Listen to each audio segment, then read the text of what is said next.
and thank you for joining me. I'm Kimberly Schulte. The question I have is, why are so many people successful while others are not? And what does it take to be successful? How can we get there?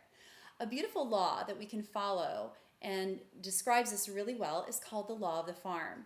Stephen Covey does a beautiful job of explaining the law of the farm in a comparison between a student that doesn't do anything much during the school year, kind of rests on their laurels and crams at the last minute to pull the grade, versus a farmer and how that wouldn't work on the land, how a farmer must tend to the land to reap a good harvest. Success is so much like that. If we want to be successful, it takes planning, it takes time, and it takes practice and dedication.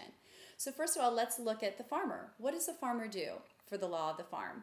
First, a farmer will plow the land, so must prepare that ground. Well, what do? We need to prepare ourselves for success. Second, a farmer will weed. He needs to make sure that the weeds are all gone. So what do we need to do to be successful? We need to weed our gardens. We need to weed our lives of negative thoughts, negative energies, negative influences, and negative people. Third is fertilize.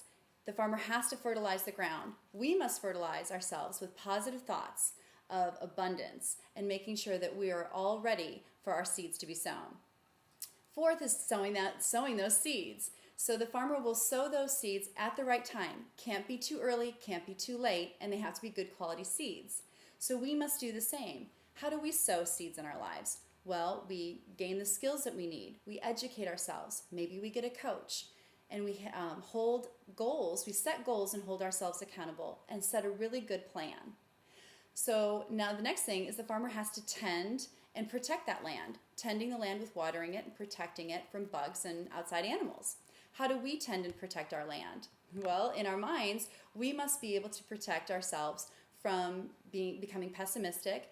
And when there's a bad time, we might fall into depression or we're starting to self-doubt. We need to stay persistent and consistent and tend to protect our land for success. And the next is the harvest. The farmer cannot harvest too early, cannot harvest too late and let the crop just sit there because the crop will die. So we must harvest ourselves with success by recognizing opportunities when they come and taking advantage of those opportunities and even creating some of our own at the right time. So one of the things that is important as far as making sure that with our farm, having it tended to, is that we can't expect a harvest overnight. A farmer does not do that. We need to do what it takes, take the time, be diligent, be persistent, be consistent in our lives, and really plan ahead and do the follow-through and the actions. We can't cram our lives and expect an overnight success. So if you haven't done this up until now, don't worry. Good news, you can start now. It's never too late. There's a wonderful proverb that says the best time to plant a tree is 20 years ago. The second best time is now. Plant your tree, do your actions, and reap your harvest, and live your best life. Namaste.